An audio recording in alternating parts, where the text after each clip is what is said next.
It's a spooky man! Yay!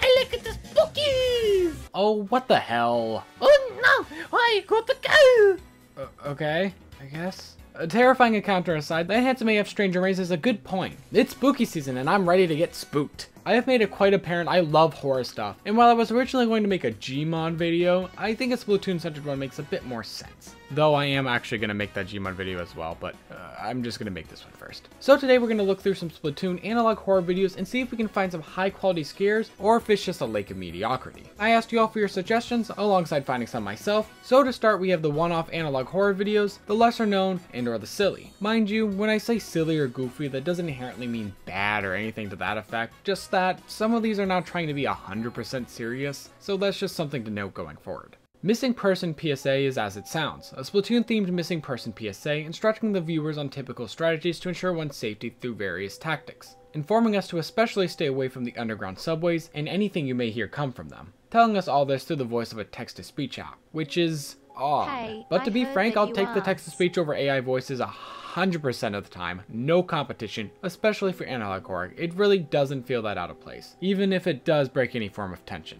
I still prefer it over the alternatives. This video really isn't that bad for our first attempt, but I do have a few gripes with it. The static on the screen was just a bit much, but that's, you know, like all the analog horror things do that to some degree. My biggest complaint comes from the fact that this could have kind of been any franchise or series and it practically make no difference. The Splatoon component here is just very subtle. At the end of the day, going into any subway at night is potentially harmful. Granted, most subways don't have genocidal talking phones with magic blenders. Still, I think if the creator kept at it, this could be something very unique with some minor tweaks. But as it is, it's really not that much to chew on. First off, it's the oldest video we'll be discussing today, revolving around events in Splatoon 2, but that doesn't mean it isn't quality. However, I have no idea how to talk about this one because the entire thing uses the Inkling language, and the subtitles are in auto-generated Japanese, so not much luck there. What I could surmise from what I deciphered without spending like 7 hours on this 3-minute video, that this is an emergency announcement broadcasting to the populace of the world about the ending events of Octo Expansion. Spoilers. Of which we see Tartar bringing out his ultimate weapon and deploy to rid the world of all aquatic life and start anew. Essentially, it boils down to an emergency broadcast about this potential world-ending threat and what to do next. At least, this is what I'm inferring from the video, but as I said, it's hard to say 100%. You're welcome to decide for the whole video yourself, but I have the patience of a goldfish watching Tic Tac while playing Subway Surfer, so I did not. It's a simple video that would have been much better if they added full subtitles for others to enjoy, but otherwise it's fine for what it is, but it's hard to track and is visually nothing crazy, but also nothing bad. Side Order has quite an eerie vibe to it with its bleached coral dystopia look, so much so I was actually looking for a Side Order video to get some spooks from. And well, this video didn't fully satisfy that want per se. I guess you could say it was a good appetizer, or even a side order. That's hilarious! Regardless, this video is pretty straightforward, though I really want to give the creator props for this fake cereal commercial at the start. That's pretty good. Besides that, we get a typical corrupt politician, no point resisting type speech. You know how it goes. All ending off with an SFX cutscene of sorts, seeing someone get attacked as the feed cuts out, with one more cryptic message for the audience. For such a short video, granted most of these videos are, there is still a lot to admire here. The ending is quite good for what it is, and the addition of the SFX animations is a great touch that adds a whole new layer of effort to the video. Because it would have worked without them entirely, but the addition is very much appreciated and made the whole video feel much higher quality. Oh wow, look at the time. It's plug time. You know, the time all YouTubers dedicate to telling their loving viewers to like, comment, and subscribe. I am so ashamed of myself, but oh boy do big numbers make me happy. Artificially, of course. Okay, next project. So this one is kind of a meme video, but at the same time actually has some really interesting ideas and is by no means poorly made. Actually might be my favorite conceptually, but there is also this type of stuff in it.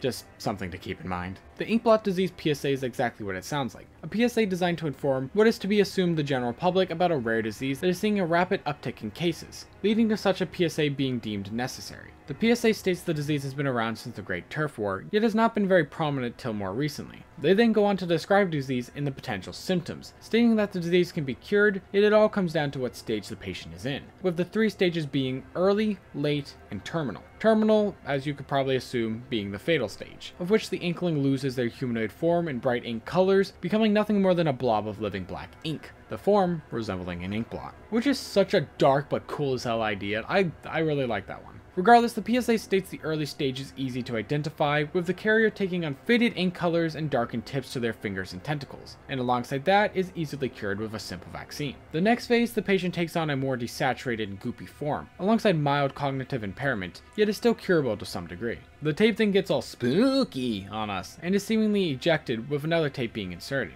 The new tape starts off with a few phrases in native Inkling language, yet I wasn't able to decode the message myself. If you've ever tried to translate this stuff, it can be messy since the game itself is pretty inconsistent with the language at times. The video then gives an audio recording of Callie coming home and calling out for Marie, finding a note that leads her to the basement. And there, she finds a weak and distraught Marie. Callie panics and is presumably attacked by something hiding in the basement. The tape is then switched back to the original recording, where the PSA continues. From what I can infer, the inkblot disease is almost like a parasite of sorts, breaking Inklings down to their core elements being ink, and creating some sort of hive mind out of them, being referred to as a collective towards the end of the video.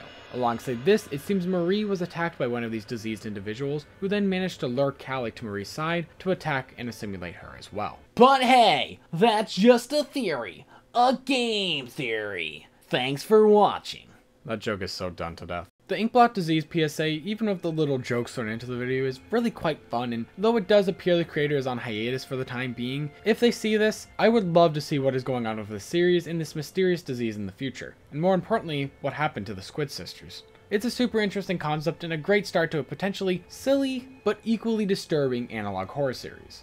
Hope you're ready for an onslaught of Salmon Run inspired horrors, because we got quite a few of them incoming. Big Run PSA by MOS is not inherently scary more than it is just really well made. I'd say out of all of the videos so far, this feels the most like an actual PSA with some unsettling elements thrown in, but not enough to make me feel like my immersion is broken like many others tend to do. It has some creepy elements with the broadcast getting interrupted for emergency news, forewarning the potential incoming of a big run, but beyond that, it's kind of just a genuinely helpful tips guide on Salmon Run with things people can 100% actually take away from this PSA and use in game. Also, I just love the way it looks. For a small, what looks like one-off analog horror video, I like it a lot, and while I don't have much to say about it because it's short and a lot of it is just genuine tips for Salmon Run, it's still really well made and a ton of fun.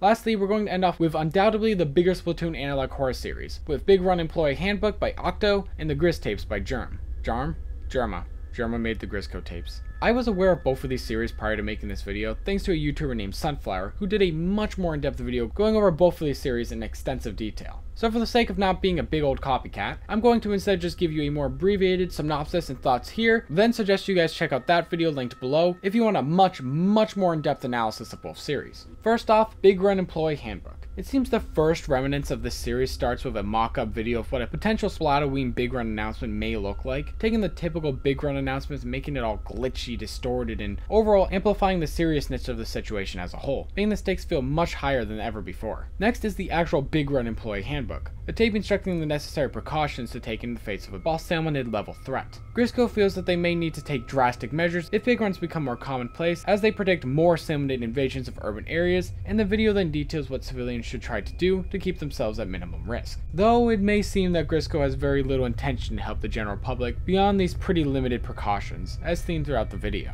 I did not cover everything here, but like I mentioned before, if you want a more in-depth look into this series, I suggest taking a look yourself or watching Sunflower's video on the topic. Either way, next up we have the Grisco tapes. This one I plan to keep brief as well, because this series just got its 4th installment, and honestly, you all should take a look into it. It is very analog horror typical in a lot of ways. Loud, analog style tapes, and spooky this and spooky that. Very Mandela catalog-esque in presentation, and that's not an insult, because if I'm comparing you to the Mandela catalog, then you're probably doing something right. And the Grisco tapes are really high quality. In fact, and I hate to say this because I feel like I'm putting down others when I do, but everything in this video has merits, so don't think that. But this is probably the highest quality Splatoon analog horror series I've seen so far. Sorry, but I'm just gonna say it as it is. Maybe not my favorite per se, but very quality nonetheless. The tapes seem to be a personal documentation of the sketchy ongoings beyond that of Grisco Industries. The tapes in question being a mashup of informational tapes, documentations by a detective, news broadcasts, and so forth. All to some degree revolving around the mysterious disappearance of a young inkling named Kaya Shiruri, almost entirely vanishing after a shift at Grisco's, bringing into question the ethics, safety, and overall nature of Grisco's Industries as a whole. The tapes mixed with the investigations of this mysterious detective looking into the disappearance is the key to finding out what happened to Kaya and why Grisco feels the need to be so secretive about the incident. This is the main topic of that video I keep mentioning by Sunflower, and man oh man, they do a lovely job really diving into this project. There is FNAF 2 game theory levels of detective work to be done, aka raising the brightness and contrast of photos type of deal. And it is overall such a fun but definitely dark Splatoon analog horror series, and one I will definitely be keeping my eye on in the future. And I guess I'll leave it there. Of course, this is not a comprehensive list by any means, and is instead a way to shine some new light onto these projects while also having a spooky fun time looking into them and seeing what they have to show. Though, that being said, if you feel like I missed any, don't hesitate to say so in the comments. And while you're down there, as I said, I linked all these videos below, so why not check out a few of them. That being said, I hope you enjoyed my ramblings, and I'll see you all next time. Bye!